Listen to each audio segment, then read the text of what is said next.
कल्पना कीजिए, एक विशाल black hole तेजी से हमारी पृथ्वी की ओर बढ़ रहा है। यह एक ऐसी चुनौती बनेगा जो मानवता को विलुप्त कर सकती है। जैसे ही यह खबर फैलेगी, पूरी दुनिया में हड़कंप मच जाएगा। वैज्ञानिक, नेता और आम लोग सभी इस भयानक खतरे से निपटने के उपाय सोचने लगेंगे। पहली योजना होगी परमाणु बमों का इस्तेमाल। दुनिया भर के वैज्ञानिक एक साथ आएंगे और हर देश से परमाणु बम इकट्ठा किए जाएंगे। इन बमों को ब्लैक होल की ओर दागा जाएगा। सबकी निगाहें आसमान की ओर होंगी।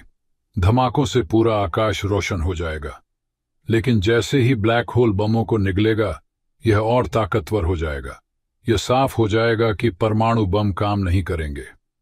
अब वैज्ञानिक उच्च शक्ति वाली लेजर बीम का सहारा लेंगे। वे सबसे शक्तिशाली लेजर का निर्माण करेंगे और इसे ब्लैक होल की ओर दागेंगे। उम्मीदें फिर जागेंगी, लेकिन ब्लैक होल इसे भी निगल लेगा। यह समझ आ जाएगा कि इस शक्तिशाली धमाके से भी इसे नष्ट नहीं किया जा सकता। अब चर्चा शुरू होगी, क्या ब्लैक होल का जवाब एक और ब्लैक होल हो सकता है? कृत्रिम ब्लैक होल बनाने की कोशिश शुरू होगी। महीनों की मेहनत और विशाल संसाधनों के इस्तेमाल के बाद एक कृत्रिम ब्लैक होल तैयार किया जाएगा।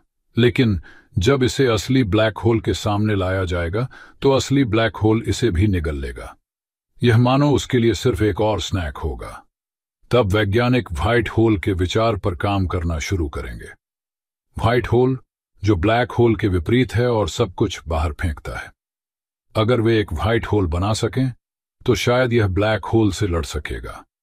लेकिन व्हाइट होल अब तक सिर्फ एक कल्पना के आधार पर हैं।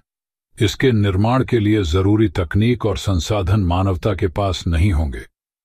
आखिरी और सबसे महत्वाकांक्षी योजना होगी समय यात्रा।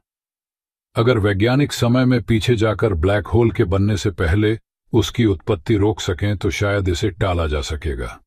लेकिन टाइम मशीन तैयार करने में समय लग रहा होगा और ब्लैक होल तेजी से पृथ्वी के करीब आ रहा होगा। जब यह स्पष्ट हो जाएगा कि ब्लैक होल को नष्ट करना संभव नहीं है, तो मानवता एक नई योजना बनाएगी दूसरे ग्रह पर बसने की। दुनिया भर में अंतरिक्ष यानों का निर्माण तेज हो जाएगा। लोग अपने घरों को छोड़कर अंतरिक्ष यानों में चढ़ने लगेंगे। यह एक ऐसा पल होगा जब मानवता को अपनी पूरी सभ्यता को बचाने के लिए एकजुट होना पड़ेगा। लेकिन क्या सिर्फ ग्रहों की ओर भाग जाना ही समाधान होगा? क्या कोई और रास्ता नहीं है? वैज्ञानिक एक नई दिशा में सोचने लगेंगे। वे सुपर आधुनिक कण तेजी की मशीनों का इस्तेमाल करके ब्लैक होल के इवेंट होराइजन पर अत्यधिक ऊर्जा उत्पन्न करने की कोशिश करेंगे, ताकि उसकी शक्ति को कम किया जा सके। इसके अलावा ब्लैक होल की दिशा बदलने के लिए स्पेसशिप्स और ड्राइव सिस्टम्स का इस्तेमाल किया जा सकता है, ताकि उसे पृथ्वी से दूर किया जा सके। वैज्ञानिक ब्लैक होल को परमाणु भंवर में बदलने की कोशिश भी करेंगे, ताकि उसकी घातक शक्ति को न्यूनतम किया जा सके। एंटी ग्रेविटी उपकरण का निर्माण किया जाएगा, जो ब्लैक होल के गुरुत्वाकर्षण बल को उलटने का काम करेगा, ताकि वह पृथ्वी की ओर आकर्षित न हो सके। वैज्ञानिक ग्रहों के गुरुत्वाकर्षण का लाभ उठाने की भी योजना बनाएंगे, ताकि ब्लैक होल के मार्ग को मोड़ा जा सके।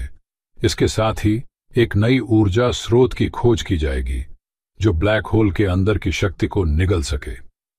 कृष्ण छिद्र, जो ब्लैक होल के बीच का बिंदु है, जो एक अंतरिक्षीय गेट की तरह काम कर सकता है, का भी निर्माण करने की कोशिश की जाएगी। इसके अलावा पृथ्वी के हर हिस्से से मिलकर एक अंतर्राष्ट्रीय समन्वय तैयार किया जाएगा, ताकि सभी देश मिलकर इस खतरे से निपट सकें। और अगर ब्लैक होल के हमले से बचने के लिए कोई चेतावनी प्रणाली बनाई जाए, तो हमें इसके करीब आने से पहले इसका पता चल सकेगा। आखिरकार जब यह स्पष्ट हो जाएगा कि ब्लैक होल को नष्ट करना या रोकना संभव नहीं है, तो पृथ्वी को बचाने के लिए हम दूसरे ग्रहों पर बसने का प्रयास करेंगे। भले ही यह हमारी खूबसूरत धरती को खत्म कर देगा, लेकिन मानवता का अंत नहीं होगा। नए ग्रहों पर हम अपनी सभ्यता को फिर से बनाएंगे और नई संभावनाओं की शुरुआत करेंगे। यह कहानी सिर्फ विनाश की नहीं, बल्कि मानवता की ताकत और जिजीविषा की होगी। यह कहानी एक प्रजाति की होगी जिसने कभी हार नहीं मानी, चाहे कितने भी बड़े खतरे क्यों न हों। हम हमेशा लड़ेंगे, सीखेंगे और आगे बढ़ेंगे। यही हमारी सबसे बड़ी ताकत होगी। जो भी हो, मानवता जीवित रहने का रास्ता खोज ही लेगी। इस बारे में और जानने के लिए देखते रहें हिंदी फ्यूजन टीवी।